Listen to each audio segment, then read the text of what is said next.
প্রধান অতিথি আমাদের প্রিয় নেতা, সুদূর 10,000 কিলোমিটার থেকে আপনি দেখছেন। আমি আপনাকে বিনীত অনুরোধ করব, আপনি ডান দিকে তাকিয়ে দেখুন, আপনি বাঁ দিকে তাকিয়ে দেখুন। আপনার তারুণ্যের সমাবেশ আজ তারুণ্যের সমুদ্রে পরিণত হয়েছে। বাংলাদেশের রাজনীতিতে আপনি যে নতুন ধারার জন্ম দিয়েছিলেন, আজকে থেকে 2 দশক আগে সেই নতুন ধারার রাজনীতি, তৃণমূলের রাজনীতিকে আজকে আপনি বিদেশ থেকে সকাল সন্ধ্যা মধ্যরাত সারা রাত পরিশ্রম করে তারুণ্যের আন্দোলনে পরিণত করেছেন। আপনাকে আমরা শ্রদ্ধা জানাই।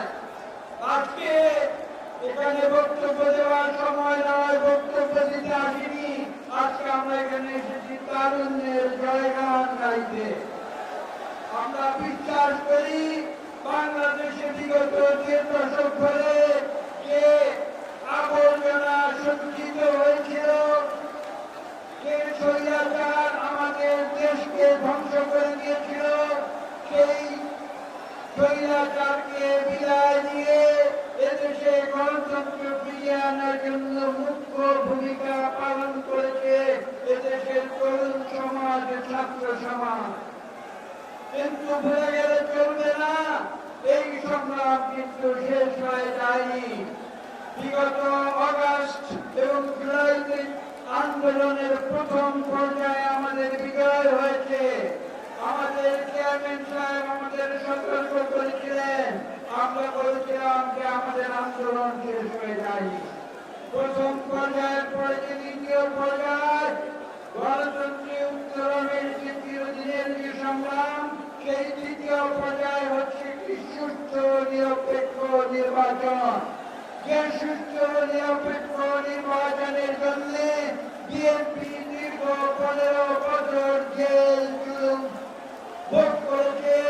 আমাদের দেশ নেত্রী বেগম খালেদা জিয়া থেকে শুরু করে আমাদের মাননীয় ভারপ্রাপ্ত চেয়ারম্যান থেকে শুরু করে আমাদের তৃণমূলের কর্মী পর্যন্ত কেউ বাদ যায় না। কিন্তু সময় পাল্টেছে, তরুণের যে সংগ্রাম, তরুণের সংগ্রামের বিজয় হয়েছে এবং আমরা এখন দ্বিতীয় পর্যায়ে আছি। এটা স্পষ্ট বুঝতে হবে, স্বৈরাচার থেকে গণতন্ত্রের রূপান্তরের পথ কিন্তু কুসুমাস্তীর্ণ নয়। এবং সেই সংগ্রামে আজকে আমাদের সামনে যে দ্বিতীয় পর্যায়ে রয়েছে, সেটি একটি সুষ্ঠু নিরপেক্ষ নির্বাচন, যে নির্বাচন যত শীঘ্র সম্ভব দিতে হবে।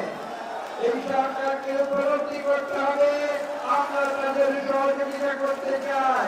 আমরা কি সহযোগিতা করতে চাই? বাংলাদেশের মানুষ যেতে চায় সেটা হচ্ছে গণতন্ত্র, এবং সেই গণতন্ত্রে উত্তরণের জন্য আমরা এই সরকারকে সহযোগিতা দিয়েছি, দেব। কিন্তু তাদের বুঝতে হবে যে এই সংগ্রাম, এই উত্তরণে যদি তারা বিলম্ব করে, তাহলে বাংলাদেশের আবেগময় তরুণ যুবকেরা এবং বাংলাদেশের মানুষ যারা অ্যান্টি এস্টাবলিশমেন্ট, তাদের যে সংগ্রাম, তাদের যে যুদ্ধ, তাদের যে অ্যাকাউন্টেবিলিটি, সেই অ্যাকাউন্টেবিলিটি থেকে বর্তমান যে অন্তর্বর্তীকালীন সরকার তারাও কিন্তু পালাতে পারবে না।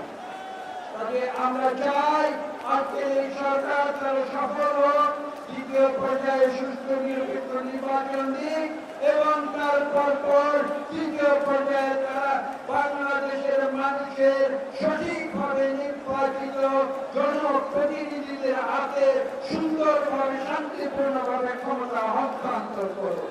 আমি বেশি কথা বলতে চাই না।